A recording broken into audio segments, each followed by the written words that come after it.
What's up, everyone? I'm Shafi Malik, and you're listening to the Who Dropped the Popcorn podcast. The premise is simple. One of us picks a film that we know the others haven't seen. We all watch it and come here to discuss it. Joining us tonight is Dave McHugh. Good evening, darlings. Andy Newlands. Oh, stick you, your mama too, and your daddy. Kyle Hammond. Whoa, here she comes. Watch out, boy, she'll chew you up. Oh, here she comes. She's a man-eater. That's brilliant. That's a great introduction. Whenever we sing in the intro, we are so out of sync. It never works at all. It never works. Anyway, Yeah, we're podcasters, we're not singers. I'm not even sure we're podcasters, mate. This is our only chance of becoming We're not famous. podcasters. We're definitely not podcasters. Basically just four male idiots and one legend tonight. Yeah, exactly. 4 male idiots and 1 legend. Yeah, that's what we should rename our podcast, right? Yeah. And tonight we have a very special returning guest on our show. She's the host of our favourite podcast ever, all the way from Melbourne, Australia. You all know her and love her. We all love her. The brilliant, the delightful, the one and only Lindsay Wilkins. I shall have my revenge! Return of the Mac. It is. Actually, I wanted to piggyback off Kyle and go, oh, she's a man-eater, but not in that oh, whoa, whoa kind of way. Even better. Even better. That's right. Lindsay, thanks for coming back on our show. Oh, thank you so much for having me. No. Thanks for coming back. I've been looking forward to this since Shafi asked. So, I've been dying to come back on. So this is. I've already been laughing my ass off even Has before Shafi recording. been messaging so you every week? Like when you say since Shafi asked, is that every Sunday? Like when you're coming back, please come back. Pretty much. campaign. No, it's actually me quietly sometimes like going, oh, so have you done this movie yet? Have the boys seen this? Yeah. No way. bless. No way. Lovely. I can't believe it. Lovely. I can't believe it. So as you can tell, you caused quite an impression the last time you're on. We haven't really stopped talking about that episode. So thanks again for coming on. Yeah, considering the movie I chose for you guys, I appreciate it. No, It was perfect. it's great. It's I the love best that movie film. choice so far. I've loved it. I've loved it more since you Oh, first saw it. excellent. Yeah. Yeah. It's not every day you go, oh, let's watch Turkey Shoot, and everyone loves it. So it's... Andy still can't get over the werewolf. So yeah. People just look and go, what is this movie? Honestly, I'm actually pretty nervous about Halloween coming. So those that are new to the show, Lindsay, you probably know her from the brilliant, my favorite podcast, the Schlock Awe Podcast. How is the podcast going, Lindsay? No, it's been going great. I still love doing it, which is the most important thing. But no, I think by the time this comes out, I would have just finished a whole series on, or most of the Halloween movies. Yes, yeah. I went a bit crazy, I've seen that, and just going gangbusters on it. And that was so much fun to record because I knew I loved the Halloween series. this gave me a new appreciation for the insanity of that Pick Your Own Adventure series. But no, it's been absolutely just like, what timeline do you want? Pick Your Own Adventure series, isn't it? Yeah. Yeah, it is. Yeah. Yeah, which Michael do you want? No. Yeah. And so I know I've got some things like that coming up. So no, it's just a really fun, joyful time. I love doing it. Considering it was like I'm bored during the pandemic, what can I do kind of thing that started. But no, it's I still love it, and it's been going great. And yeah, you've got some good stuff coming up. Some interesting doubles. You hit a milestone of 10,000 listens? Yeah. Yeah, I don't usually talk about numbers, but I was having a particularly shit day, and I was just like, you know what? I want some validation. Yeah, that's amazing. I did it. Amazing. Yeah, that's an amazing kind of surprised. achievement. Yeah. So talk us through that Halloween series, because it is pretty remarkable that basically you covered the whole entire Halloween catalog, so all of its sequels. So how many Halloween films in total are there so far now? I think there's like 13. I didn't do 2. I didn't do Halloween 5, and I didn't do the first Rob Zombie Halloween. mainly because I don't love 5 and it's way too close to 4 in terms of time, because I wanted to kind of cover 30 years of like the slasher, I guess. So we sort of paired it with sort of different movies, not always horror. Like I think the first movie, the original OG Halloween, I paired with, me and Patrick Bartlett, paired with Adventures in Babysitting. Oh, nice. And then sort of going through there and just kind of playing with kind of what each sequel's doing and kind of when it was made and what was sort of going on. Like, where I got to talk with Rob Antiquera, we did like Halloween 4 and The Terminator. Yeah, suddenly in the late 80s, episode. He's like a man on a mission kind of thing. And then, Mike Scott was very kind enough to come on and talk about H2O with The Crow, which was me going, I know you love The Crow, a dimension kind of era, and that kind of thing. So it's been really, really fun just sort of looking at how that's Bonkers series has just kind of continually changed depending on what era it's in, and they're deciding, okay, this is going to make money. And most of them did, actually. I think there was a few here and there that didn't, but most of the Halloween movies keep making money. Except Halloween 3. But that was a weird cult movie. Yeah. What season of The Witch like? Oh, it's amazing. It's I hear it's really good. I really want to watch that season. Watch it, yeah. It's just because they were meant to do a Halloween. Halloween was meant to be an anthology series. It was never meant to be Michael Myers, but Michael Myers kind of took off. And so when they decided not to do a Michael Myers movie, everyone just watched it and went, "What the hell is this? What are these druids running around?" And all of the insanity. But no, Tom Atkins is if you ever imagined your dad as James Bond, that is what Tom Atkins is in Halloween 3. I need to see it. I really, really need to see it.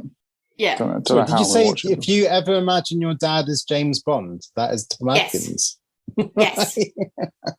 The whole premise is that he's the worst weekend dad ever. Like, he keeps like not wanting to see his kids because he's going on a sexcapade that it happens to now involve druids. That is the plot of Halloween 3. That's brilliant. That's a great plot. I'm just trying to get over the image of my dad being James Bond. And then you see Halloween 3 and you're like, yes, that works. Right. Yeah. Shafi's dad is more of a henchman. Yeah, Shafi. We've got photos. We showed us photos of your dad in the 70s, didn't you? He's got the massive sunglasses just shaking hands with like shady people. It was like, yes. What are you trying to make my dad Wow. Anyway, so that's great. That's an image I wanted. So are those Halloween films that you covered? Have you seen all of them before, or were there some first time watchers? Okay, I'd seen them all before. I'd slowly gone through the sort of Halloween season as from a teenager, and then kind of realizing, oh no, I actually do like these sequels, except because when I was a teenager, I thought I only really liked H2O because, Scream. And I was a teenager, but, no, I'd already gone through them, but to go through them with kind of pairing them in my head was actually a really nice, exercise, because I was able to kind of see them not just as isolated things, but kind of as how they fit into the, industry as a whole. Right.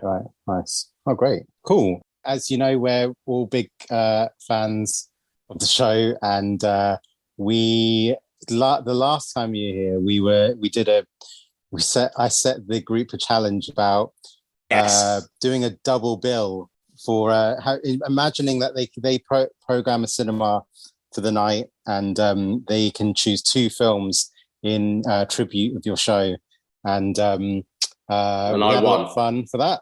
You won that one. Andy won with what, Twister and what, Jaws? Was that it? Yeah. That's an amazing double. Muted response. Thank you very much. There we go. Ripped you, Shafi. Yeah.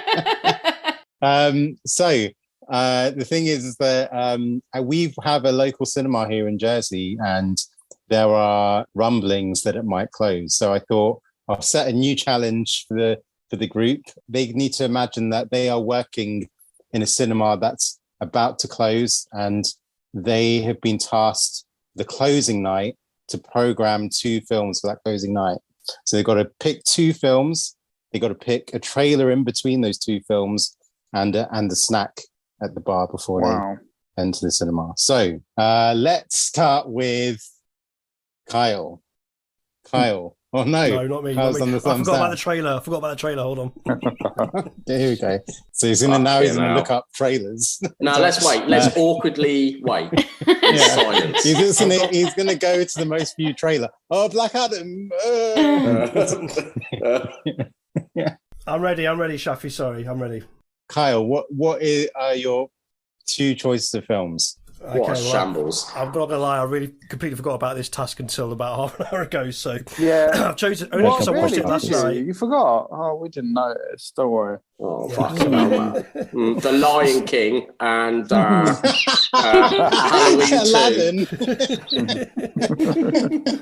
2. Sorry, Kyle. So yeah, what are your 2 films? The first one, only because I watched last night for the first time, and that is Ty West's X. My most recent film I watched. Brilliant. And then I'm going to pair that up with Wonderland, the Val Kilmer film. Ooh. Oh wow, Ooh, that's good. Yeah. I haven't heard anyone talk about that film in a long time. To be honest, I'd forgotten about it, and then just randomly came into my head. What was that Val Kilmer? I even forgot the name. So what's that Val Kilmer? It was John Holmes. Like, oh, Wonderland. I love the fact that Kyle thought, right, the only films I can think of last minute is porn, but I can't think of.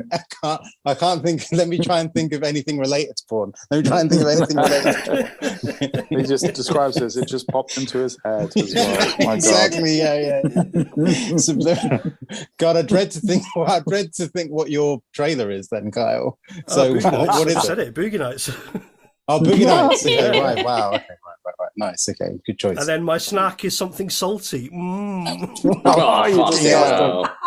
my God. I'm so sorry, Lindsay. I'm sorry. We've just been dropped by Honduras. Lindsay was going to come in and talk about how, this certain subgenre of film has been subverted, in an intellectual way. And then Kyle talking about salty fucking snacks. Like, Jesus. I'm so sorry, Lindsay. To be fair, Revenge is a very salty movie, so that actually kind of... Hey, very good. Wow, what a legend. Exactly. What a legend. Thanks, everybody. You've been listening to me drop the Exactly, yeah. We should just finish it there. That's a mic drop moment. That's a mic drop moment. Okay. Anyway, so Dave, what are your choices of films? Okay, so I chose Sideways and Little Miss Sunshine.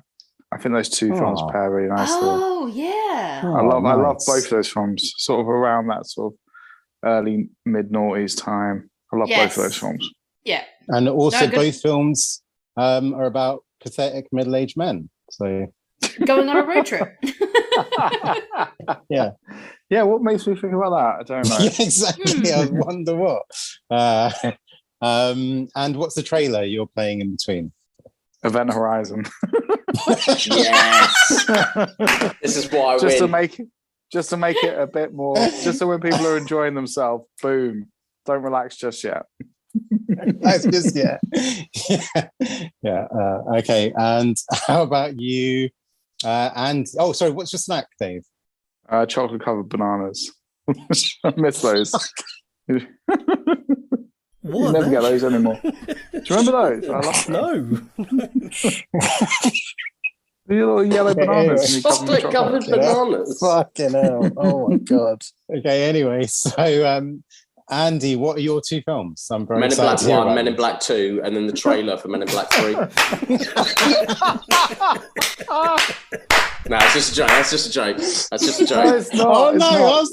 I wanted you to stick with that. I've got them written down. Okay. All right. So this is fucking well important, this answer. So if it was any other normal night, I would have gone Enemy of the State, then Predator, then the Terminator fucking advert trailer with some minstrels, right? But this is not any night. We're closing this bitch down. So it's very important that we get these films right. So I would start with My Girl, right? All right. I would then move on to Independence Day. Oh my God. My trailer would be Psycho. Right? And the snack, it has to be popcorn because we're shutting this bitch down. You can't have any other food than the ultimate cinema food. My girl, right? Because you can go on a date with your loved one. So it's not just for men, it's not just for women, it's a couple. Yeah, it's love. It's what cinema's about, bringing people together. Independence Day, right? That is a film we have to see on the big screen. Right? It's amazing. Yeah. And the Psycho trailer, because that, Hitchcock. It's where the madness started. So play it, shut it down, we'll move on, and we'll just sit and watch fucking Netflix, Amazon Prime, Yammer, Strammer, Bammer, whatever they all are. I'm done with it. Because we shouldn't be shutting it down in the first place. So My Girl, Independence Day, and Psycho. And chocolate-covered bananas. Bananas. Yeah. So I guess you're giving us the history of cinema. That's what you're giving us, basically. Yeah, it's an array. But if it was any other night, it would have been Enemy of the State and then Predator. Is that so nice? Okay, forget about the Men in Black films, but where is Enemy of the State in your ranking of Will Smith's filmography? It's better than Hancock, but not as good as Independence Day. Wow. Right. Interesting. Right. How about Lindsay? What about what do you think of that? Do you agree? Yeah, I agree. Actually, that is pretty. That is a succinct way of Enemy of the State. I still check my shoes every morning just in case. Have to. Yeah. Enemy of the State's got some the white people are the little kind of nerdy white people. Hang on. Whoa, let's just you're not on that other podcast now, right? Wait, but I'm saying the nerdy white people that follow him around, that they're some like big kind of stars in that. They are. There's like Scotty Khan. That's probably why is that the first one I'm thinking of? No, it's got Seth Green. It's got it. You look at the cast; it's actually insane. And there's two people who I thought could not be in a movie together, and they are. Yeah. That's what I thought. It's like a big cast, but I guess it's before they all broke through, or whatever. Yeah, wow. Regina King's in it. Yeah, Regina King before she broke through. Seth Green, Scotty Khan. Jason Lee, Stuart Wilson, Barry Pepper. Jason Lee. Yeah. Barry Pepper. It's like, you're just looking at this cast going, wow, all these kind of guys broke through in different ways. Like, and they're all wearing like very 98 sunglasses, and I'm just like, what is happening? Like Andy's that he's wearing now. Exactly, pretty much. They're all wearing that. Yeah. This is my understated tribute to Enemy of the State. Okay, so my double feature, I'm gonna pick my first pick. I'm not sure whether you guys know about this film, but Lindsay might know about this film. A film called Matinee. Oh yeah. Oh yeah. No, I love that film. That's a great movie. Have you seen it? Have you seen it, Dave? Nope. Sorry. Is that the 1993 version or the later? Yeah. 98? It's 1993. With John Goodman, you guys would really love that film. It's a really good film. Kathy Marathi, all that lot. Oh, you've seen it, haven't you, Lindsay? Yeah, I have. Yeah, I actually have it on Blu-ray somewhere. Yeah. Oh, nice. It's a really good film, very sweet film, but it's about the concept of going to the cinema to kind of watch movies, and so like a celebration of cinema. Should we say? It is. Wow. So you're going to be a smarty pants on your last day at the cinema, yeah? Not just attract the crowds. I'm going to try to be clever.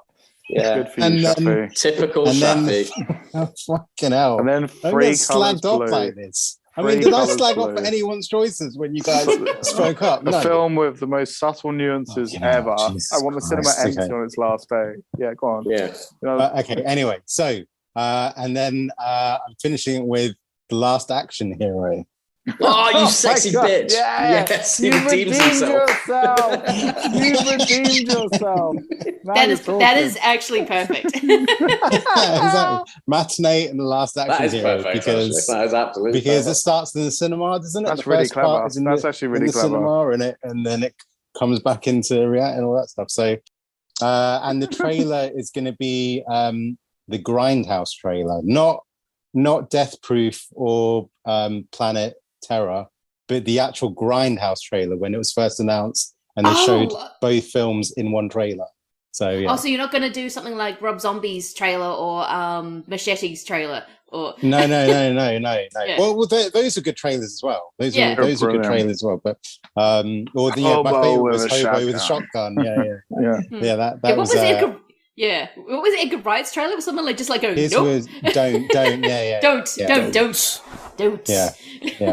See, that's. I mean, you know, I've hated Harvey Weinstein for a very long time before all of that shit blew up, and one of the several reasons why was how he butchered Grindhouse, because that would have been a great night at the cinema, right? Just going to watch, regardless of the quality, that would have just been a great night at the cinema. You know? It would have, yeah.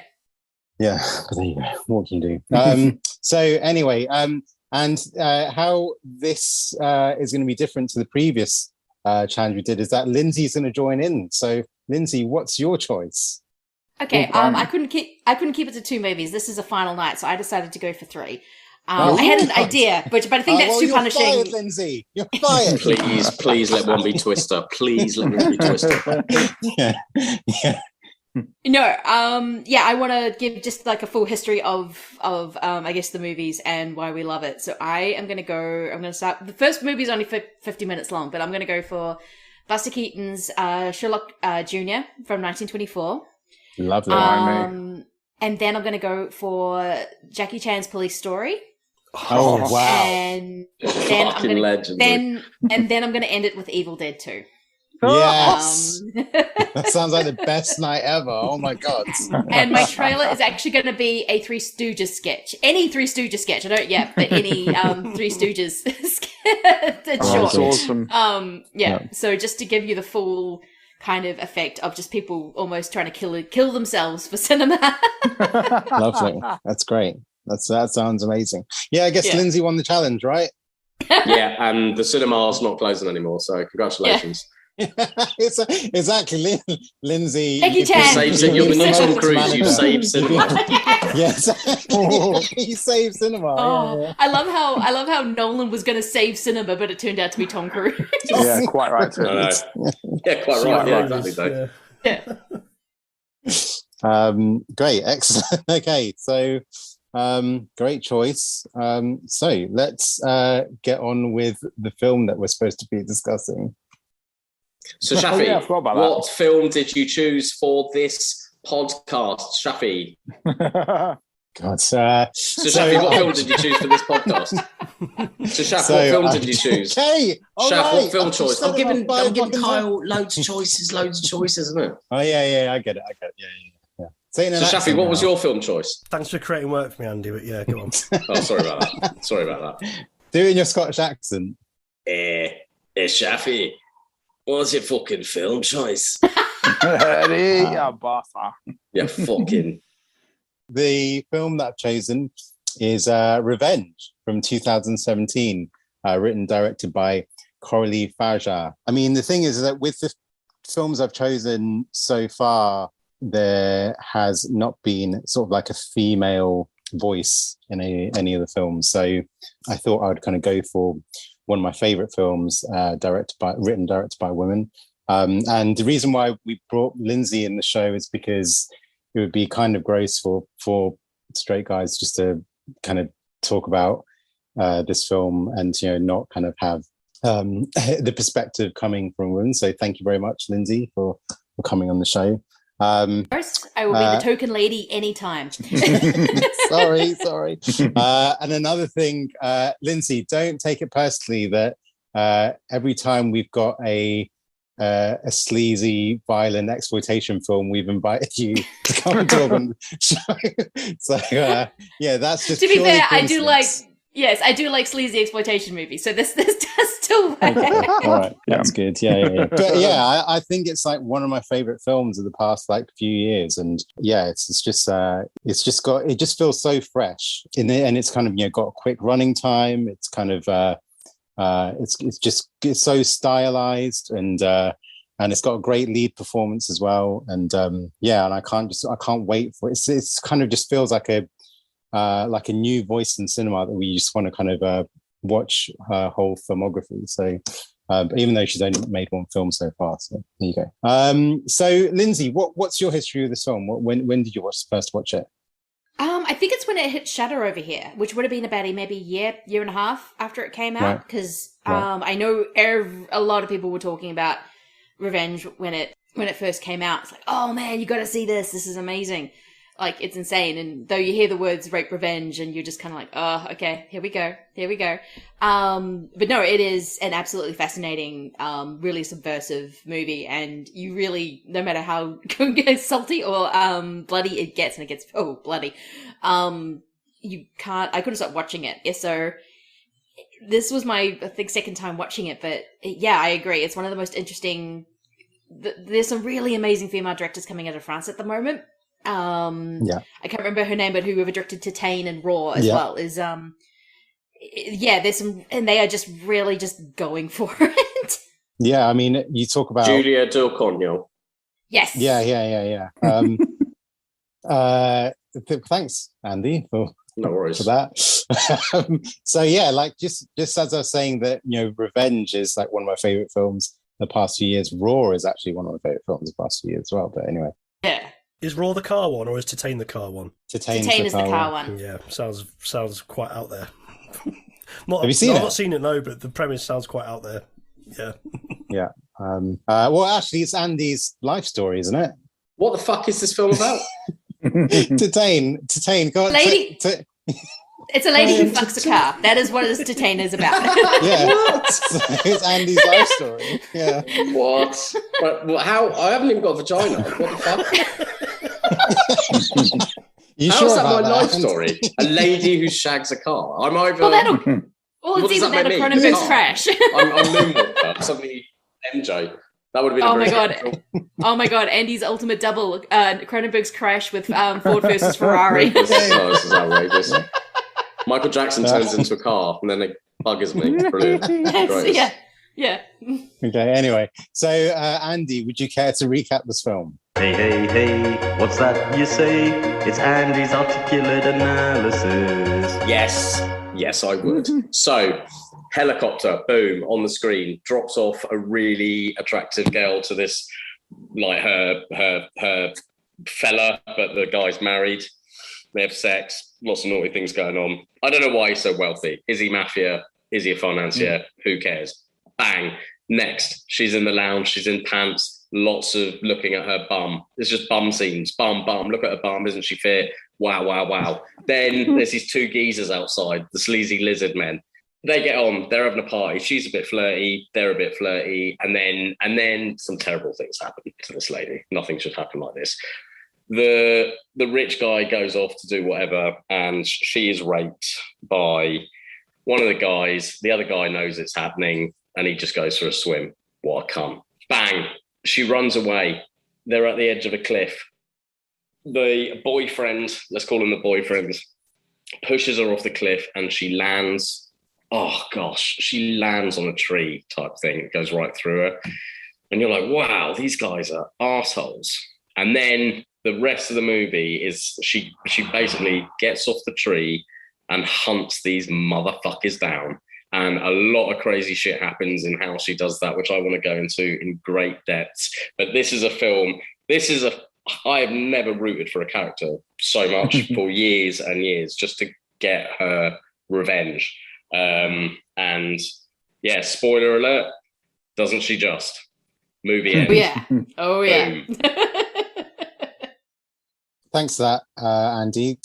You're kind of selling the film for those people that are watching it. So all you viewers out there, watch Revenge. So, Dave, what is your opinion in this film?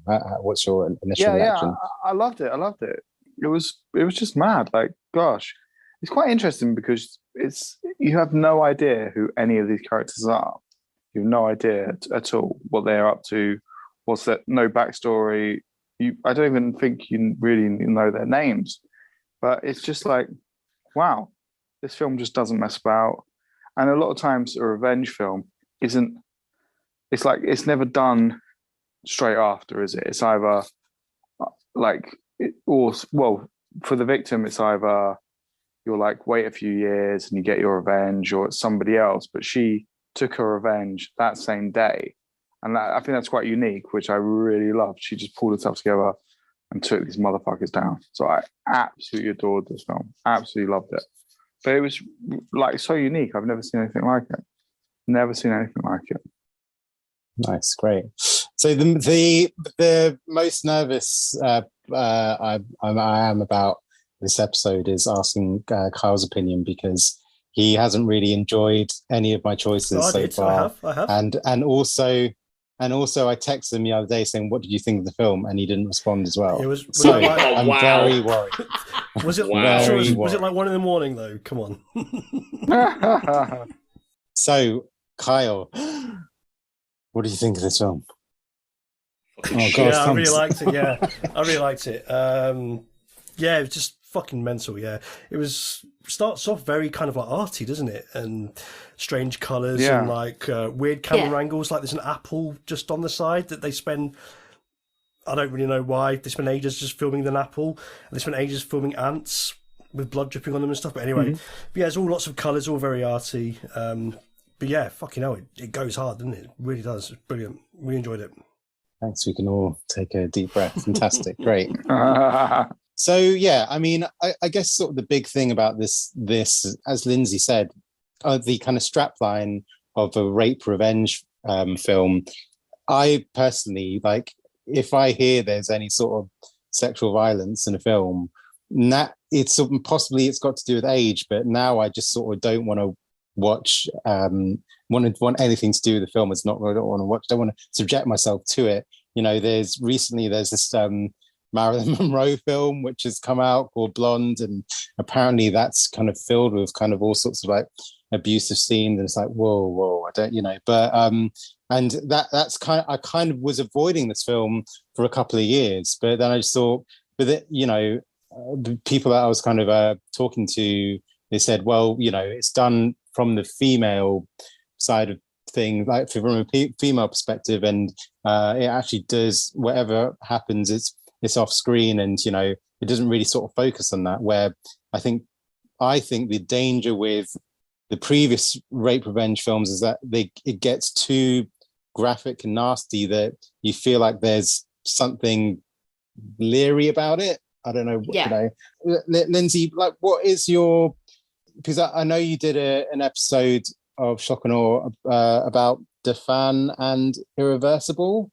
Yes. And I listened to that, and you kind of treated the whole kind of subject really kind of well. It was actually a really good episode. I recommend people listen to that. But how did you find covering those two films on your podcast? And, you know, what did you think?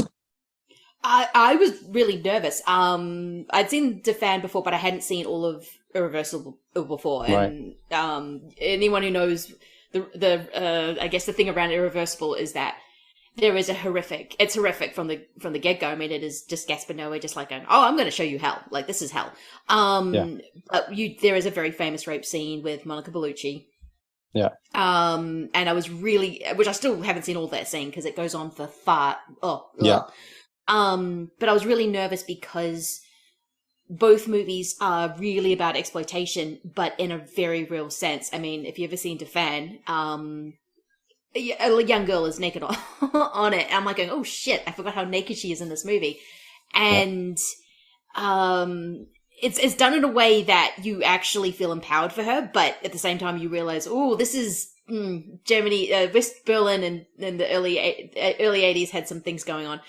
And so I was really sort of nervous and just trying to talk about them in such a way that wouldn't be sleazy and way too inflammatory, but actually also criticizing the directors for what they're doing, but also trying to figure out what they were trying to do in the first place. Because both of them have very specific POVs, but it is very, very male POV on both of them. So it's kind of contending with all that and then trying to tie that all together and trying not to come off really horrible, which I hope I didn't do with that one. Yeah. But no, you did. I think that was a really good episode, and you know, it's a really good film though. But yeah, hard watches. Yeah, and I mean, Dave, you've seen Irreversible, haven't you? Yeah, God, yeah. It is I don't know what it is, but it's still a great movie. I don't really know why, but it is. It's powerful, doing it in reverse, so to speak, and it ends in quite a nice way. And it's it's a weird. It's daring cinema making and fantastic acting, and it feels so real. It's like you spend the night with them, like they're almost like you're the fourth person in that movie, and that you just like fucking hell.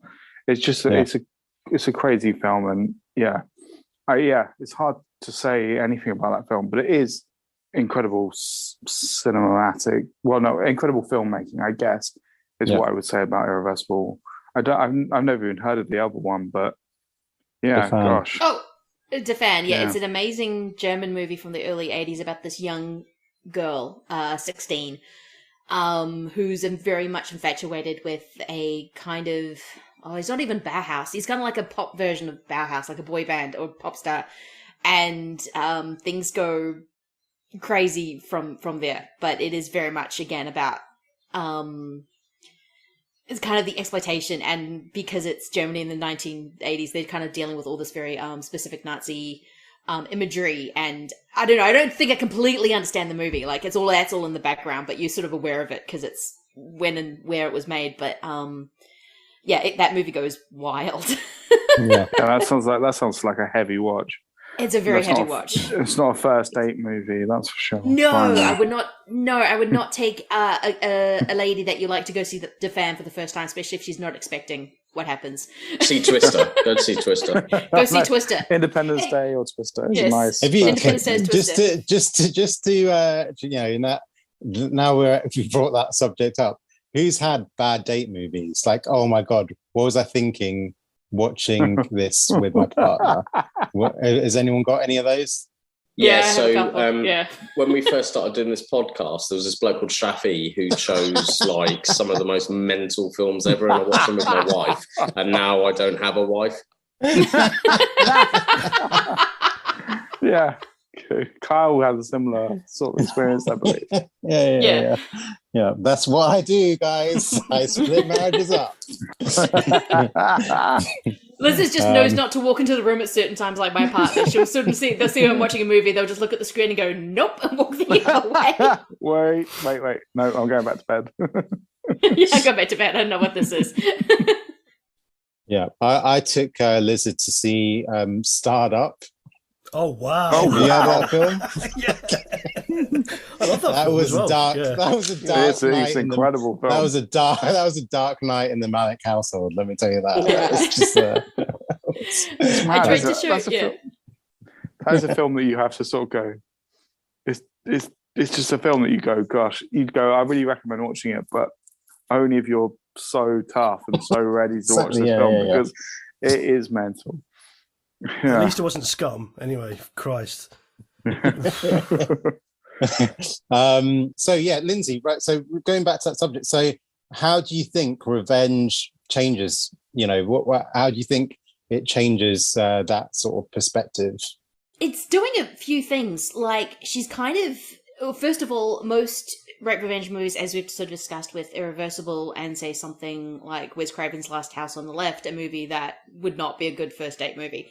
It always it focuses on the act more than anything else. So the act of the assault, it makes you sit with it, makes you stay with it. And there is something very, maybe not Last House, because that's Wes Craven didn't understand exactly what nerve he was pushing, I don't think, when he was making that. He didn't realize, people are going to find this disturbing. Okay. Yeah. But it is, but they really focus on the act, and the revenge is kind of like, oh, good, they got these guys, they're awful. Like, there's still the sort of the revenge element. But what revenge does is that even though the act of the assault is still really horrific, the actual focus is more on the revenge part and the violence of that revenge. Yeah. And, she will film every arse in this movie. It's not just Isabel Lutz, I think. I can't remember. Jen, the character. Matilda Lutz. Matilda Lutz. Matilda Lutz. She will film her ass, but she'll also film every other ass in this movie. So she's kind of treating the gaze, which would usually be reserved for the woman, also very similar in the men, and you have different degrees of, say, movie attractiveness within this. So there's like the scene when that guy, when he walks in on them and he's eating those chocolate marshmallow things. Oh, it's horrible, isn't it? Yeah. Extreme close It up. turns you off chocolate because it just a close up of him pulling marshmallow with his teeth, and you're just like, is that how I look when I'm eating I'm never eating chocolate again. No. It's really uncomfortable, that scene, isn't it? It's really so well uncomfortable. directed. It's like, but she's using the sort of the same zoom in when she's looking at an ass on that, and that's when you kind of realize she's really kind of playing with the gaze of the camera. And she's just like going, oh, you think you like a female ass walking across the kitchen? Wait till you get to... Yeah. They were both great asses. I couldn't help. I admired both asses. The guys and the girls. Both great. Yes. That's how I roll. There's a lot of ass in this movie. Dave, sounds like you had a good time watching the This is the second film that we've had Todger on screen, and Lindsay's come back to talk about it.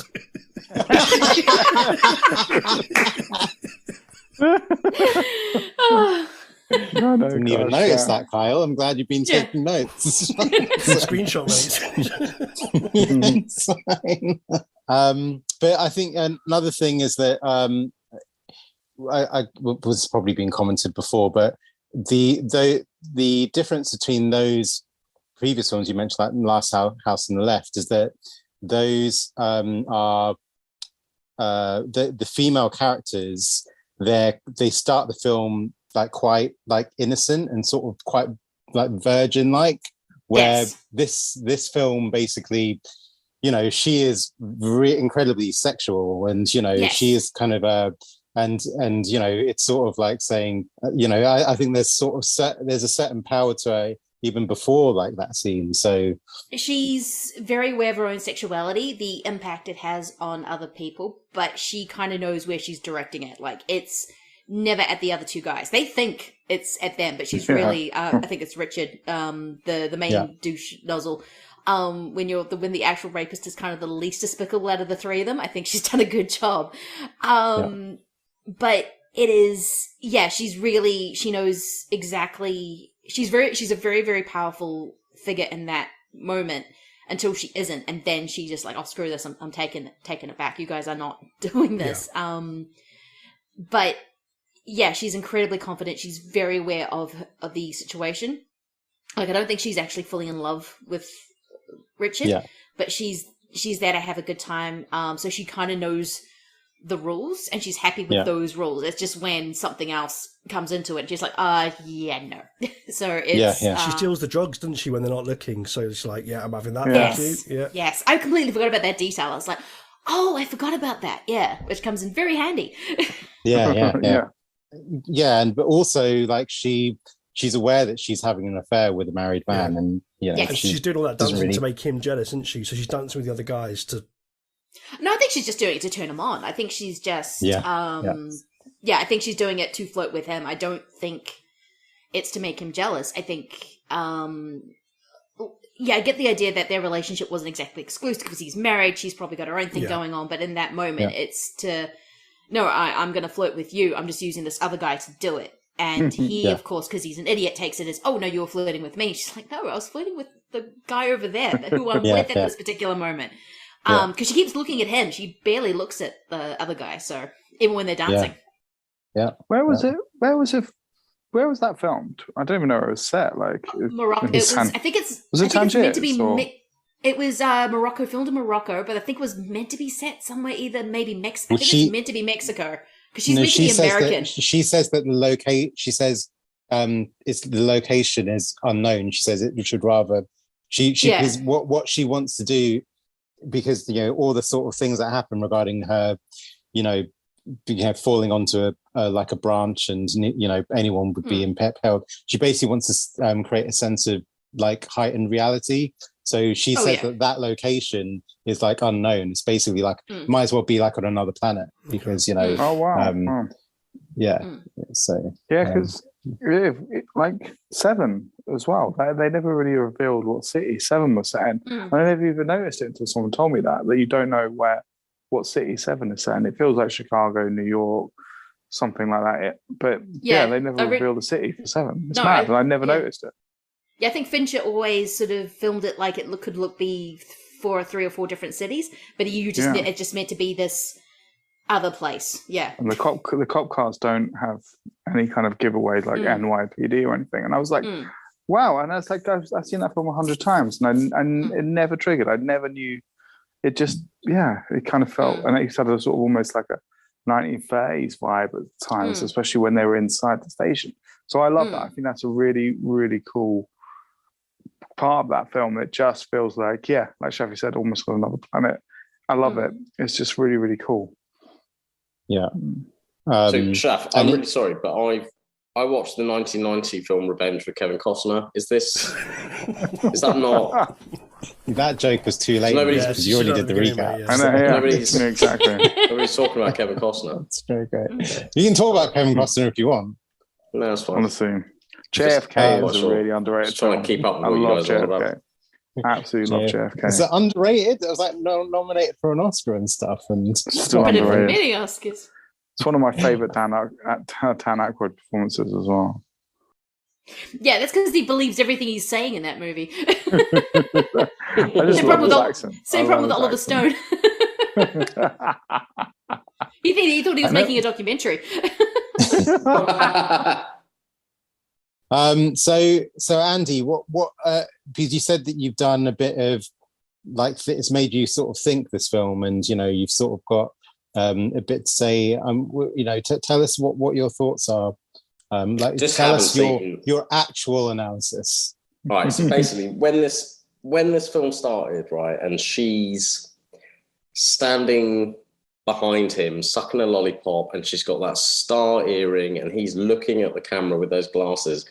I was like, fucking hell, this is like when I bought Grand Theft Auto 5 and I put the CD in and I was waiting for the fit, and I was like, fucking hell, this is Grand Theft Auto 5. Like the visuals were just unbelievably naughty. And then I was like, just like as the film progressed, like I loved all that arty stuff. And I might be wrong, but like just how masculine the whole fucking environment actually was. Like, yes, she was there as a sexy female, but the sport on the TV, the motor racing, like the whole bachelor pad vibe, like I just thought this is fucking gangster to the max. Even the helicopter, the way she comes in, like everything's very much like boom, drop in the female, everyone knows what's going on, bada bing, bada bong. And I actually thought for the first 10 minutes, like, her character, in any other film, if it had gone the other way, I would have thought was just, the ditzy blonde, the ditzy this, But yeah, man. I was so glad she was how she was, because I honestly, I know I said before, I haven't rooted for a character like this for so long. She was so smart and so intelligently like adaptable. I just fucking thought the whole thing was awesome. Like the best bit of the film for me was when she it harks back to the Christ, don't take those drugs because this guy like cut his own fucking leg off one night, and then bang, she uses that several hours later with the that beer with like the eagle on. Holy fuck balls. And then it goes into that like lucid dreaming type state. So I want to go to Las Vegas and go into the desert and take some DMT and have a similar experience, because that is some next level Johnny Depp. What is this? Shit. What is this podcast? Is it Joe? Yeah, honestly, I was so impressed. The health benefits.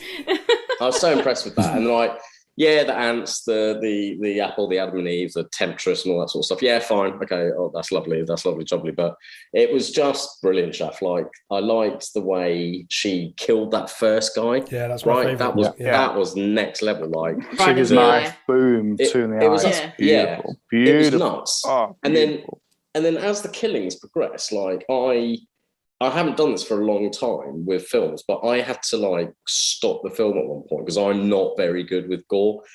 I don't go into films going, no, I want to see gore. I'm just not built like that. But like even the little bit where that guy, fuck me, is taking the glass out of his foot. Oh, that's... I couldn't watch that in one go. I'm just fuck me. That is one of the goriest things I've ever seen in cinematic history. It felt so real. A lot of it felt real because there's so much blood And you feel like, God, that must have hurt when he got shot. But that foot bit when he's like reaching in to get the glass, this is next level. And I thought John McClane had it bad, but no, that was next fucking level. My God, I was like, oh yeah. No, it really was next level. In a long time that I had to sort of cover my eyes. I was like, whoa. No, it was mad. Mental. And then the final bit where they're like, it was like it just reminded me of like it was like The Shining on acid. So rather than being chased around a maze, it was just the hallway of the flat with like the mad, like the blood's everywhere. It's like Dave getting ready for a night out, just moisturising cream everywhere, slipping, sliding in the dressing room. It's just insane. And like just pure, and just the fucking. That's why Dave's got the light switch off, because there's blood all over the. There's blood all over the floors. I know. It was brilliant, wasn't it? So it was mental. It was just like it was just mad. Like with QVC or whatever the fuck is going on in the background, like playing. Just how surreal. Like life's just going on. People are buying deck chairs and fucking paddling pools and all the rest of it. And these mad bastards. The fact the shopping channel's going on is my favorite part of the movie. I was just watching this, and all you can hear is, and you can buy this for such and such for your club kind of thing. I'm like, I know, isn't it? I just thought it was a good contrast. You've got that absolute fake non-reality going on the TV, and then you've just got this fucking life and death situation. And you know, there's fucking hell, just slippy, slidey bloodbath in a hallway. It's next level. So it was really, really good. It was really good, and it was just like. I don't know, the whole film for me, it was the most real film I'd seen in ages. I was even annoyed that he'd like was dirty and sat down on the sofa. I was thinking, fucking hell, don't sit down on the sofa, you stupid cunt. You're going to dirty the sofa. Mad things like that were going through my head. Like, it was awesome, Shaf. Like, fair play, mate. Like, every film you've selected thus far has been fucking knockout, and this is another one. That's good to hear. Thanks a lot. At least I've got one person that's happy with my selection, so that's great. Kyle, do you have any sort of favorite parts?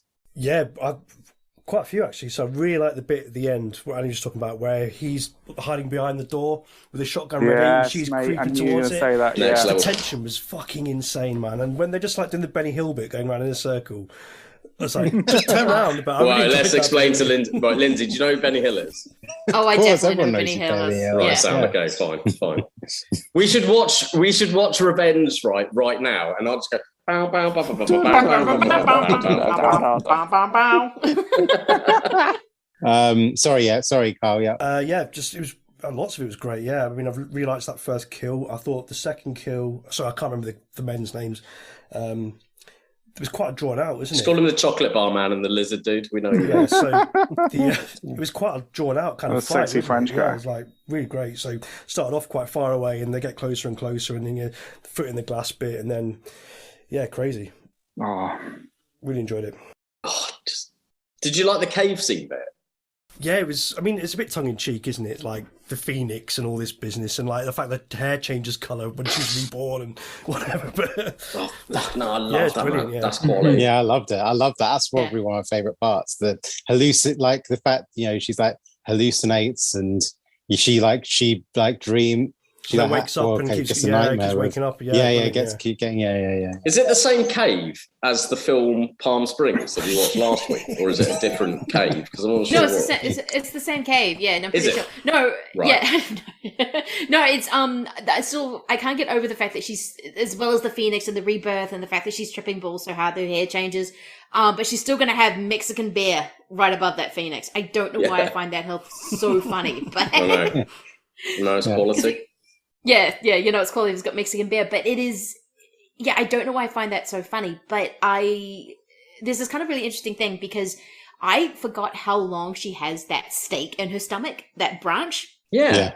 Like, I thought she was in the cave and then went and did the first kill after that. But no, it's literally, she kills, not only is she killing someone, but she does it with a branch sticking out of her abdomen. Yeah. I'm like, oh my God, how are you even moving? It's just like, I kept going, the branch is still in your stomach though, you might want to take care of that. But even the way she gets off the tree, I'm like thinking, she says, are you going to burn yourself to death here, you fucking mad bastard? Yeah, I thought she was like, but you think herself, because she's like the pain. There's an amazing thing because she's kind of lying there, and you think that she's going for her iPod. I'm like, what are you going to do? Listen to friggin' Lana Del Rey while you're bleeding to death on it? That's interesting, because I thought she was trying to get her headphones to try and use them as like some sort of weak rope. It never entered my mind she was going to set the fucking thing on fire.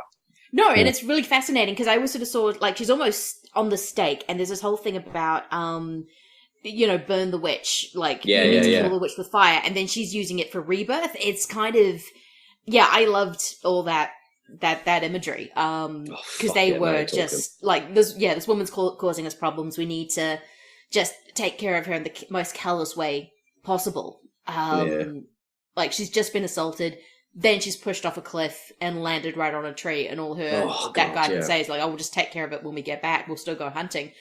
And it's so the fact that she's kind of using this kind of the fire. I just thought I completely forgot about it. I was just like, "Oh, that's right." She's going for the thing. So right from the beginning, you can tell she's always thinking like the fact that she takes the drugs, the fact that she knows how to work certain situations. She is so smart and capable right from the get-go. I did wish that the guys had the same vehicles, though, as they had in Turkey Shoot. Yes! They really... I think that would have just given this a little... Get rid of the Range Rover and... Little digger. With a werewolf added in. Bring that back. Yeah, and a werewolf. Maybe the werewolf could have made an appearance at the Lucid Dream Cave station. That would have made an interesting segue. Like the werewolf is on her side, and this is her and the werewolf. Helping her. She's up there with a sniper. Or the werewolf's just swimming in the swimming pool. That's all he's doing. Yes, at the end on a lilo. Just hanging out in the pool going, cheers. And his top hat and his waist. Turn around and stare at the camera at the end of the film. Yeah. Then the helicopter comes in, just fades to black. You, Lindsay, you were talking about kind of thing. That's exactly what I thought, that the part in the cave was first, and then she does that first kill. And I think this is a film that actually rewards rewatching, because there's little sort of details you kind of pick up.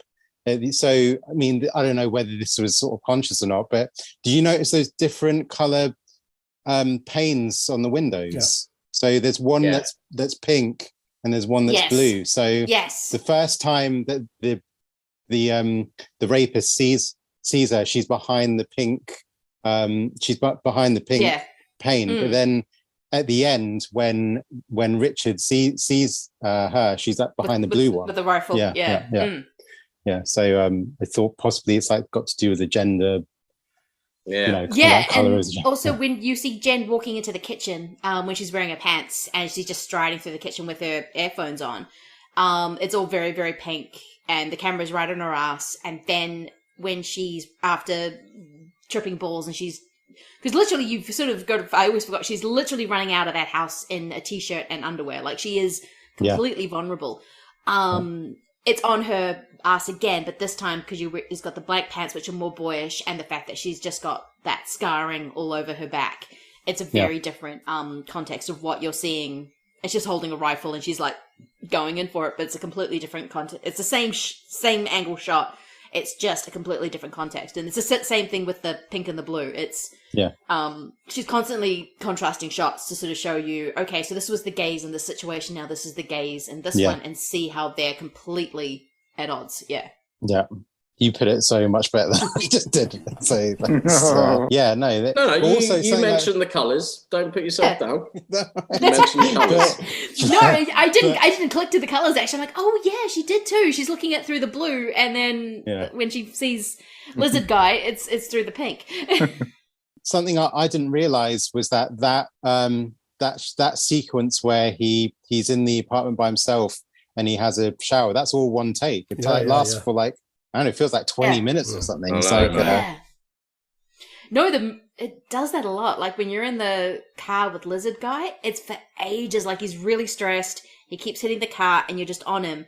And then when he thinks Jen is dead, he just starts playing the most random pop song and you just again stay like a side-on shot. You're just like, okay. Yeah. That's what we all need to do. We just need to calm ourselves by listening to pop music when we get stressed. How about you, Dave? Have you got any kind of favourite parts we haven't sort of mentioned? Or no, not really. Like I love the first kill, the way she just took his knife off him. and stabbed him in the eyes, I was like blown away by that point. That's when I realised, I know what film I'm in for. I'm ready. She reminded me a little bit of Lara Croft. I felt like she had that Lara Croft quality. And yeah, no, it was just brilliant. I absolutely loved it. But nothing stands out too much, except for the carnage at the end, where the house was like a horror movie, just full of blood. Yeah. I just thought it was just something about that. The showdown at the end in that final house. Just loved it. Absolutely loved it. That much blood on the floor and all over the walls and stuff. It just incredible. It felt like sort of Sarah Connor versus the Terminator. It was just unreal. Oh, mate, I'm so glad you said that, because when I was watching, I don't know, what should we call him? The boyfriend guy. Showinator. His name's Richard. Yeah. Richard, yeah. He did have like elements of that, the policeman Terminator dude. Yeah, like he's just got no human soul or emotion. He's just so horrible. So I was like, wow. Well, isn't it like the rapist says, what about Jen? And he goes, who's Jen? Boom. Very robotic. Fuck yeah, Dave. Well done for saying that. Yeah, no, I just that showdown did remind me of being in that sort of wherever that was at the end of Terminator 1, the warehouse scene. It was just like, it was brilliant. It was like, fucking hell, it's just mad. I love films that end with those crescendos. You did mention Lara Croft. Like that look is just so cool. Like the shorts, the hunting knife, and just that big ass fucking shotgun. It's just so cool. Yeah, and it's shot in such a cool way, and but the shotgun faces the camera each time when they kind of just make it look extra long. Halloween when you go out trick or treating, if you just put on get some pink style earrings, mate, you sound just get some GTA 5 rocks on. Oh, actually, and one thing, it's got that cool 80s score, hasn't it, as well? The sim 80s score. Yeah, it's like a drive style, on the bike kind and stuff like that. Yeah, it's really, really suited it. Again, I was like, wow, that's just awesome. And I forgot about how much I love the score as well. It was cool when she was like up high, because she's always like she's a huntress, right? So she's like always like, oh, there he is. She's always aware of what the fuck is going on. Like those shots were next level when she was just checking out, like waiting for the Jeep. So something else I noticed is when they're at the when they're kind of all having fun on that night before, and he looks at her, even though he's up close to her, he looks at her with binoculars. Oh yeah, yes. Oh god, but then the second half of the film, she's like tracking them with binoculars as well. For very different reasons. I don't even know. Yeah, the same binoculars, because she takes his kit when she kills him, so she's got yeah. It's like Commando. She just tools up after that. Like, boom. Yeah. Yes. Jen Rambo. Yes. Actually, she doesn't. After she's fallen on the tree, she doesn't speak, does she? I'm just trying to remember. Like it's actually, that's a good point. I don't think there is that much. That's what because I was telling you guys. That's what I was telling you guys, because Dave like moaned when I announced the film. Dave like moaned. He's like, "Oh, more subtitles." But I was like, "There's not that much dialogue in this film." No, it's just some of the guys talking, and that's it. And then Jen just stops talking, like she's just all business. I thought the whole film was going to be in French until Richard goes, "Hey, bring me that peachy ass, that little peachy ass." And I was like, "You French fuck, that's outrageous!" Actually, he is a French fuck. Yeah, literally. Now I feel like the film did deserve like a witty quip after she killed all of them. Stick around and stuff, or when she stabs him, going, nice to see you again, or something just cool like that. Yeah, fuck, ruined. Actually, I hate this film. It's shit. Where were the cocky What are you saying? You want more Pierce Brosnan quips? No, I just want a cocky one-liner. So okay, let's think. Let's think of it. What let's think of a one-liner. So I guess you could have said, if after the first kill, she would have said, he had something in his eye or something like that, right? No, don't look at my ass. Yeah, nice to see you again. You're nice. And then the second one, what would you say? Something about feet. I don't know, because he stepped on the glass, didn't he? I miss you like a hole in the head. Yes. Yeah, very good. And then the third one, and he sort of volunteers the third Mate, one. there's no phrase for what the fuck happens. Well, no, wait there. He wraps himself in cling film, didn't he? So you could say that's a wrap. Like full Monty where he wraps himself in. Yeah. Yeah. He had to split. Something like that. I do love how all the guys like contain their bleeding. Like one guy ties the sock around his shoulder. Yeah. Oh yeah. And then the other guy's just like wrapping cling film around his torso because he's been shot. And the fact that he's completely butt naked during all of this, like there's an arrogance to him that he just gets out of the shower, doesn't put any pants on, is just walking around because he fully knows it's his house. And then she just like comes up, and then it's just, I don't know. The image of just this naked man trying to kill you is absolutely terrifying. Yeah, God, at least not. If I was running around my house with cling film around my gut, any woman would just look at me and be like, "Yeah, come on, then. Let's just go for it." They'd just be like, "You fat bastards!" Like, if you've ever seen a movie called 10 Till Midnight, which also has a naked killer in it, I would recommend it. It is sleazy. It's Charles Bronson not liking quiche. It is, and saying some of the most ridiculous. Not liking quiche. Yeah. She was like, I thought it was pie. I was like, what? Which is the Terminator again, isn't it? Like, because he's just naked, like comes out naked. Exactly. Naked, just chasing after people. Yeah, I do like Michael Caine as well. That's a good man in the nude about to kill people as well. Michael Caine nails that scene in Get Carter as well. Beautiful. It surprised me in that movie. I was not expecting that. I was like, holy hell. No one expects to see Michael Caine nude in a film. No, ever. He nails that. He nails it. He's the nicest guy in the world, so he is. Especially in the Dark Knight. Like Alfred. Get Carter. What a badass he is. So what was the apple then, Andy? What was the point of the apple? Unflinching. The only thing I can think of is Adam and Eve and taking a bite of the apple. I don't know, fuck knows. So some arty comment like that. And I think it's the decay of it, but I don't know. That's all I can think of. The ant and the blood thing, I'm not quite sure. And pissing on the spider. I totally understand like, why the ant's. Why is the ant drowning? Like, I don't know. Like, is it saying like she's powerless to the men, but actually she's not? I felt a little sorry for the ant. Okay, has anyone else got anything else to say about this film? Oh, I don't know. I kind of want to go and watch it right now. Yeah, it's really watchable. You can see how gory it is. It's so watchable. Yeah. It feels so real, doesn't it? You feel like you're with them. You're watching them. But they're in such the pain wounds you kind of feel. You experience it with them because it's so up close and personal and so brutal. You're like, oh, fuck. Yeah, you feel their pain. My takeaway would be this film is where like I've never wanted to root for a character so much. Like I was totally behind this woman from the get-go, like, so fair play. Because of a nice bottom. No, you lizard. You're the lizard man in this. That's who you are. Yeah, I'm the cool helicopter pilot that picks her up. But I tell you what, the actor, we got to give him props. Well, as in I've got to give him props. I think he is so sleazably, like, unlikable, and he has such a good my new favourite adjective. Yeah. Are you talking about the lizard man? Yeah. Yeah, it's mad, isn't it? Because when that scene where he's sat there and he's like, what is it you don't like about me?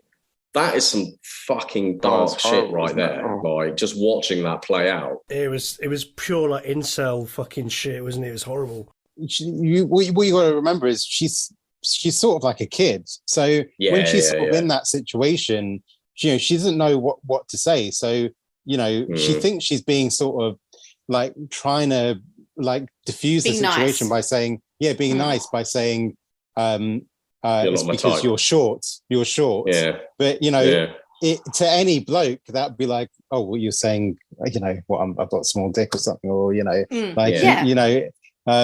so it was just the way he was like, but I haven't, or whatever the fuck he said was like, I haven't changed since yesterday, have I? Just this absolute arsehole. Like you can see it building and building and building, and then bang, like he goes and does, such a terrible act. Name's Vincent Colomb. I really liked his performance this time around. I was really nailing into it, and that scene is hideous because he's just needling her, and he's getting her to a point where he can justifiably in his mind attack her, because he fully knows at the breakfast table she is not into him, and he is not having it. But when he's in the car, when he, his acting when he's trying to pull the glass out of his foot, you fully believe he's that much in pain. Yeah. In fact, he has to stick his fingers into up to his almost to his knuckles to get that thing out. I'm just like, oh. And but also when he does it, when he does it, he kind of does their laugh. He kind of he's so ridiculous. Yeah. I like the fact Richard comes back as well, and he's like. What the fuck is wrong with you? I've been on 2 hours. It just shows how mental this bloke is. The way he does it, you can tell this is not the first time, and the fact that Richard's more pissed off that it was just probably the conversations Bob had with Harvey. It's like, oh fuck, not again. How many women do I have to pay off for you? Yeah, wasn't there a Ben Affleck thing where Ben was in an interview, Ben Affleck was like, oh, again, he's done it again? But he's trying to deny all this stuff now. It's fucked up, Yeah, no, everyone, that's the thing. Wow. People around him I think way more people were complicit in it than, that they've sort of saying now. I think. Yeah, exactly. But that actor, he's in a really good French action film called Point Blank. I'm not sure if Lindsay, have you seen that film? Which Point Blank? No, it was released in because I don't think I've seen that one. 2010.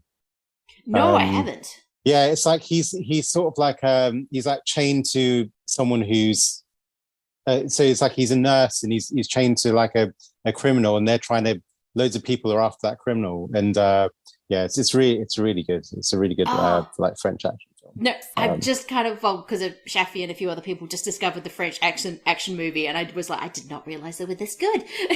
Yeah. She was Mondo and all that kind of thing. I'm like, holy hell! I keep on telling Andy to watch Lost Bullet on Netflix. Yeah, because it's so Lost damn good.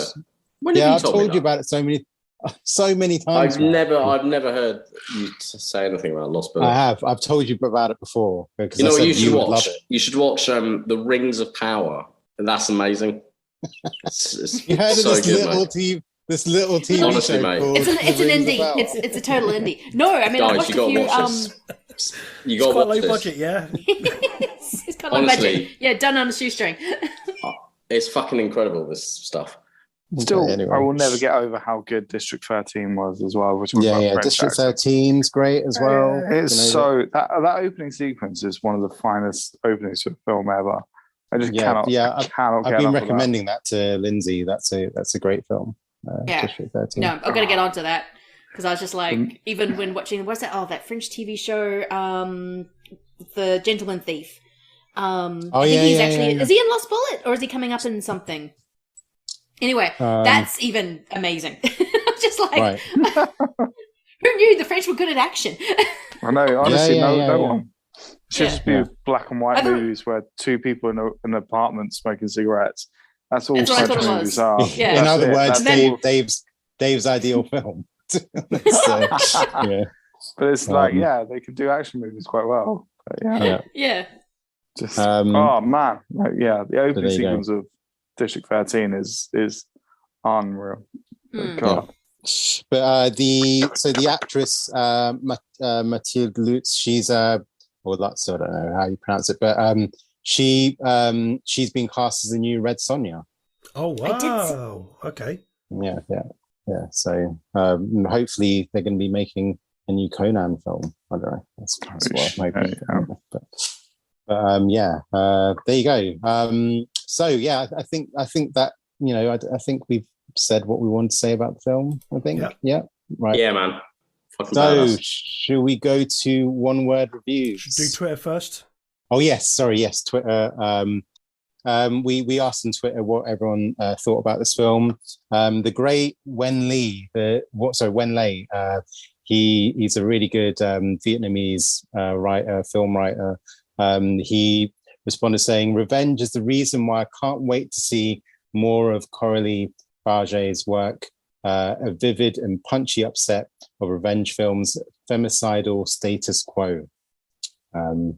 Nice. Our good friend Mike from the Action for Everyone podcast said, Michael Scott. He said, stunning movie that shows how to do a rape revenge film in a whole new and not gross way. Plus, it's just a kick-ass action movie. And the librarian, he said, love this one. Really bloody subversive take on a super problematic subgenre. And someone called Chad Cruz has responded saying, loved it, brutal finale. Yeah, so Tom Cruise's brother. Yeah, Tom Cruise's brother. Tom Cruise's brother. What did Tom say?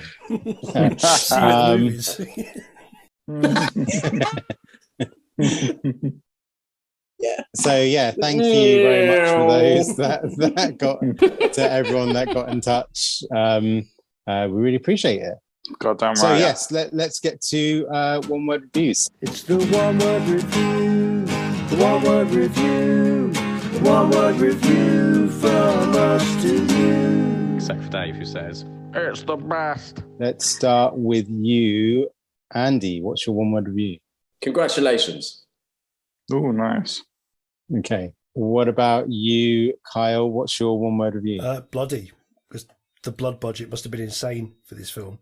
They kept running out, apparently. Not surprisingly. I'm going to go make more fake blood, please. They decorated the whole apartment. Exactly, yeah. Crazy. How about you, Dave? What's your one word review? Revenge is a dish best served warm. No, so once again, this is a one-word review. So we're on episode like 49 now. 31? I don't think it's 49, mate. 31, yeah. Kick ass, then. If I may, kick ass. Hyphenated kick ass. No. That first one was good enough. And how about you, Lindsay? Now that Dave's broken the rules, you can use more than one word, so don't worry, it's fine. Just bloody excellent. Yay! Yes. Fantastic. Yes. Right. And it's even better when you say it in Australian. I was about to say, bloody always sounds better in a Aussie accent, doesn't it? Bloody excellent. Bloody excellent. Yeah. Great. Thank you very much. And that is our discussion on revenge. You right, Dave? I just didn't want it to end. I loved this episode. It was so good, and I'm a bit upset this ending. Well, we're not ending yet because I've got a few questions for Lindsay. So, Lindsay, last time you were on, I gave you kind of a questionnaire. But the thing is, that questionnaire was ripped off from Brett Goldstein's Movie to Be Buried with podcasts. So, to avoid podcast to steal from, by the way. Saying a cease and desist. Exactly. Yeah. All I remember is it was all. Blood Simple was a great film. That's all I can remember. Blood Simple is one of the best films ever. Yeah. That's all I can remember. Oh God, here we go. But so now what I've done is I've used my little brain to think of. I've rustled up some questions myself. Yeah. So, Lindsay, if you could tell us, name a film that cheers you up. The Marx Brothers Duck Soup. Really? Is that the one? That's excellent. Yeah, Dave, have you seen that? I saw it about 100 years ago. Well, it is 100 years old. So. Sorry, Lindsay. Yeah. So you. So that's the film, right? Yeah. Yep. Duck Soup, 1933, I think. Have you got that like on a nice little kind of Blu-ray or? I do. I have an Arrow. They had a sale, so I bought all their Marx Brothers. The movies they have, which is about 4 of them, but they definitely have a duck soup, and it's a choice movie. So good. Right. Name a film with a great opening. These are my movies that came straight to my head, so I'm going to go Goodfellas. Yeah, that's a great remember. Opening. Oh my God, I always wanted to be a gangster. Yeah. No, that's an awesome opening. Yeah. Okay, name a film with a perfect ending. I'm going to go The Mist. An ending I never want to see again, but I think if you're going to end a movie that way, you might as well. Man, that film was such a roller coaster. Well, I remember when I first watched that film. It's so underrated. It's one of those films that I just contacted Dave straight away saying, you need to watch this film. We need to watch this film. So, but that ending is just a gut punch. Kyle, have you seen The Mist? No. Okay. John Carpenter. I think that's a film you'll enjoy. No, it's so good. Well, Stephen King. It's a Stephen King story, but it's Frank Darabont, I think. Okay, right. Yeah, Frank Darabont. Yeah. It's so good. Oh my God, so good. Great choice. Excellent choice. Name a performance that should have been at least nominated for an Oscar. Well, she's already won an Oscar, but I'm going to go Lupita Nyong'o for Us, Jordan Peele's. Oh, yeah, man. She's brilliant in that film. And to be honest, have you guys checked out Us yet since we talked about a note? Oh, no, sorry. I haven't seen it. Sorry. God, it's so good. And she is brilliant in that film. And it just breaks my heart that, fair enough, she did win an Oscar, and she's in Black Panther, but still, it feels like we're not seeing enough of her. No, she should be in everything. She should be like a complete capital M movie star. And yes, she's won an Oscar. She's doing very well in Black Panther, but no, that performance should have gotten nominated. What she's doing in it, and have it when you realize what the twist is and what she's playing with, it's so good. Yeah. It's like when Josh Brolin as Agent K in Men in Black 3 tells what you find out. Exactly. That is beautiful, actually. That is beautiful. It's fucking Men in Black, Jesus Christ. That is beautiful. That's beautiful. Thank you. Isn't it, Josh? Okay. Trying to keep him out of the game. Yeah, but he kept him in the game and he kept him close. Right, just shut up about Men in fucking Black. But you fucking shut up about Men in Black 3 until this fucking guy gets an Oscar he deserves. Who's on, Will Smith? Or? No, Josh Brolin. I was going to say, because Will Smith and Tommy Lee Jones have both won Oscars, even though Will Smith, that's another discussion. Let's not go into that. Let's not Will go Smith's in a bit of trouble at the moment. What are you talking about with Will Smith? What? I never know the story. Did he embarrass himself at a black tie event? He was performing getting jiggy with it. Yes. We've all made a fool of ourselves. They gave him an Oscar for Wild Wild West and he never lived They did. Going straight to the Wild West. Slap. Wow. So, right, Lindsay, name a film that feels like you're the only fan of. Hellraiser 3. I think I'm there might be a few other people. Ryan from the New World Podcast, probably. But no, I really like the third Hellraiser. It's Pinhead in the City. I need to watch that. that. You know what?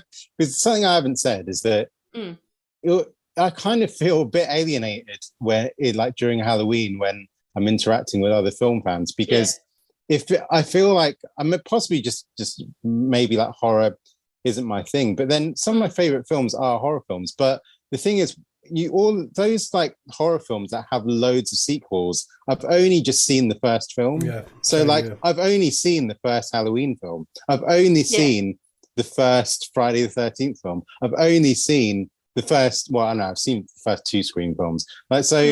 You know, I feel like all of that stuff is a blind spot. And I've only seen the first Hellraiser film, so I guess I've got to check out the sequels.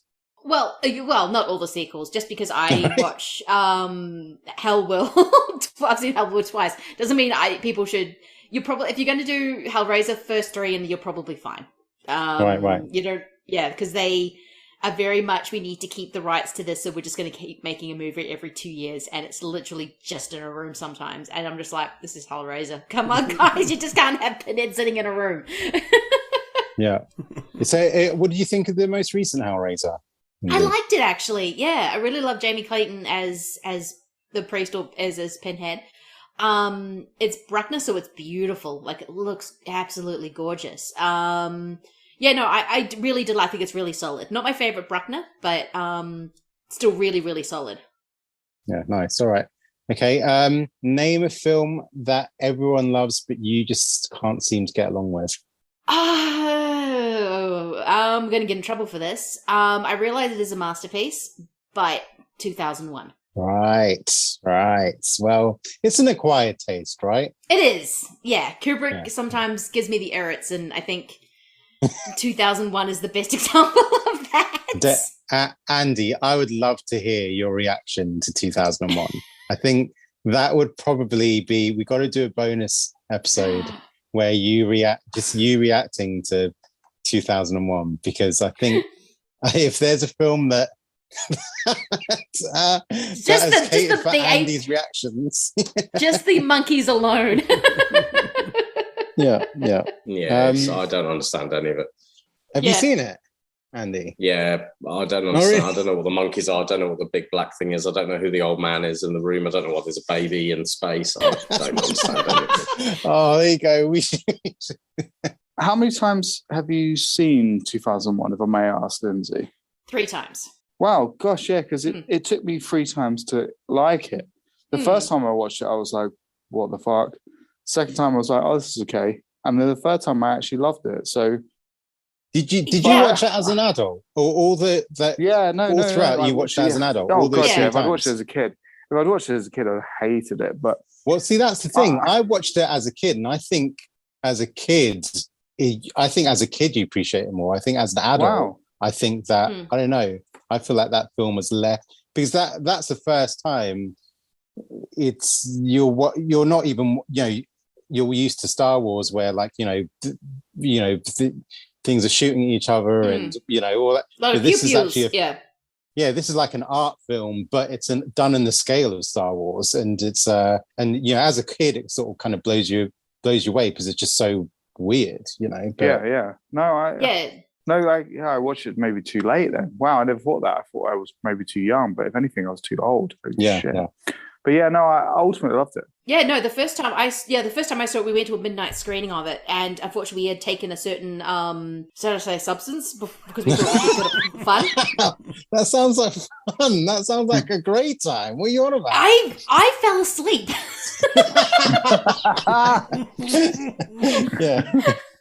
Yeah. I think you took the wrong thing. You should have taken some mushrooms. That's what you should have taken. I think we should have taken some mushrooms, but as a student in Wellington, there's no way we could have afforded that. It was because everyone was like, "Oh my god, you were just out." And I'm just like 15 minutes in, zonk, and I was just like, "Oh my god, that movie!" I don't think I even got past the monkeys, and then I kept going back to watch it. I'm like, "Yeah, this movie, I can see it's a masterpiece. I can see how this changed science fiction, and even just how movies are shot." But I'm just like going, Kubrick, stop being the smartest man in the room. Stop it. No, I love it when people are brave enough to sort of slag off films like that, because it's the most fascinating conversation to have with a film buff. It's like, what film does everyone love that you don't like? And it's so interesting to hear it, because I think some critics do just say it's good because they're too scared, and they will just say, "Oh yeah, it's brilliant," and that might not be their true feeling. And you've got to be true. If you don't like it, you don't like it. And I love it. I love hearing people slagging off something that's considered a classic. I watched Poltergeist yesterday, and I was like, "This is shit. This is such a shit film." You've seen Poltergeist before, though, haven't you? Yeah, and I watched it again to make sure, and I thought, God, it's awful. It's Steven Spielberg, and I feel so bad for saying it, but Poltergeist is terrible. But I think with Poltergeist, I think you need to watch it not as a horror film, but sort of like as a kids horror film. Yeah, it looks like a kids film sometimes, so it's just so tonally weird. I don't know where I am with it. Oh, yeah, because you've got Toby Hooper's kind of. Toby Hooper, yeah. Kind of everyone's kind of on the just insane, like the screaming and just his kind of how he visualizes madness, and then you have the Amblin Steven Spielberg sensibility, and they clash. For me, they clash in a very interesting way. Like massively. I'm not into yeah. But then that guy peels his face off, which is terrifying. Yeah, yeah, that is really hardcore. And then that was a PG movie from me. Yeah. And then the ghost looks like something you'd see in a ghost train. It's like this weird puppety white thing. And I'm like, God, this is terrible. But earlier I saw somebody peel their face off with their fingernails. I was like, fucking hell, what the fuck is going on with this film? But yeah, but again, you talk about it and it's famous and I guess, what do I know? But yeah, I love it. I think there's the discussion. No, it's okay not to like a movie. And if there's a kind of a vibe of a director you're just not getting, then that's fine. It's not like it doesn't make you a terrible person. It just goes, well, that just didn't work for me. There are a couple of movies I would give you side eye. Where you're wrong there is that Dave is a terrible person. But anyway, that was before I started watching films. Yeah. But no, I think it's the most fascinating thing is what is a film considered great that you don't dig yourself. I love that conversation. I think it's a great conversation to have. Thank you very much. I came up with the question myself, so thank you very much. Thanks. Just as interested in a film that everyone else hates that you love as well. That's a great conversation to have as well. What's your next question, Shafi? Thanks for taking over the whole fucking. I'm sorry. So, Lindsay, name a film released in the past 10 years that will reach cult status for many years to come. I think The Empty Man, which is actually from 2020, so still within the 3 years. As long as we don't lose it, which is there's a few movies at the moment I'm getting really worried about, His House included. But yeah, I think just the way it was dumped, just the fact that this is a long, weird David Fincher looking but nothing David Fincher-esque movie with James Badge Dale hunting down a cult, I think, and generally creepy moments in it. I think this is a movie when people watch it, they're going to be really surprised by, considering it has the dumbest name ever. But it's got one of the best opening 20 minutes of a movie in the last 20 years.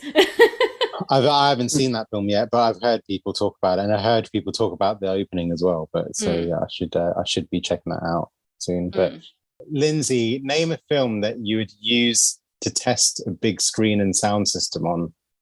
Suspiria, 1977. Just the colours, the Goblin soundtrack, the fact that it hits really hard straight away. Yeah, that would. Have you got a good version of that at home?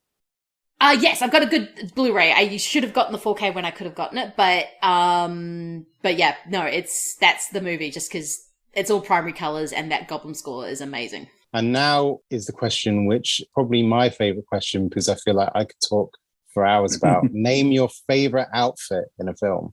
I like a good dress in a movie, like just a really nice dress. So I couldn't really choose either. It's either between the black dress Bette Davis wears in All About Eve, or they're both Edith Head creations, or the white dress Grace Kelly is wearing in To Catch a Thief. Yes. I mean, that woman can make anything sexy, but this dress is just amazing. I don't know how they got away with it under the Hays Code because it is showing so much skin, but maybe they just looked at Grace Kelly and just went, she's really pretty.